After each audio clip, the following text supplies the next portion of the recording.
Now I'm going to combine a circular shape with a rectangle shape in order to make a Gothic mat. And of course this is beautiful for wedding photographs, but also for other kinds of uses as well. Now in this case I measured my board, and you can see that I'm up here at the top because I want to connect it with a straight cut. So I need to cut a circle out of this area here. And I've got my lines marked off, and I just used a pencil and a small T-square. But you can use mat cutters or other kinds of rulers in order to get this measurement. But just make sure you're in the middle where you want it to be. I want a circle instead of an oval, so I'm going to set this side over here at 5 inches, because I want a 5-inch circle. So I'm at 5. I'm going to lock that in position. And remember, if you want 4 3/4 instead of 5, that you want to set that accurate, because it's an accurate cut. Now at this top, I'm going to unscrew that, and because this is a circle, there isn't any difference in the cut, so I put it right to the very end and tighten it, because there is no difference. It's 5 by 5 instead of being 6 by 9 as the other one was. Now I'm going to put this in on my slip sheet. You need this slip sheet sort of help you turn around a bit.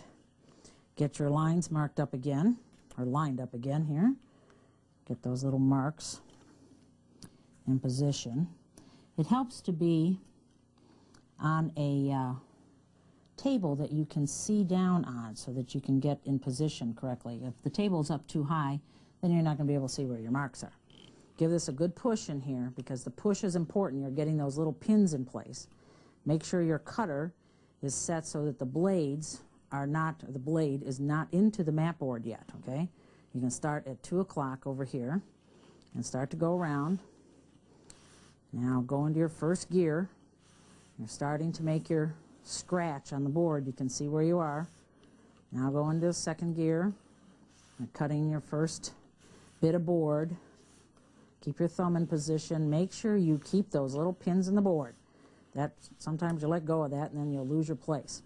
Now you're in third gear, and we're cutting right through the board.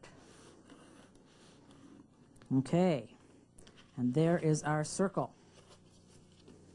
Now we're going to connect this with a rectangular cut, and we'll have a Gothic mat. Hang on while I bring in the other mat cutter. We've got the intermediate 401 in place on the table. Now I've got my mat. I'm going to take this circle and put it back in. The reason you need to do that is because we're going to cut another mat. You're going to see why. Just put it in with a removable tape. This tape won't hurt the surface. And you could put it on that side, or you could put it on this side if you feel better about it putting it here. You can do it there as well.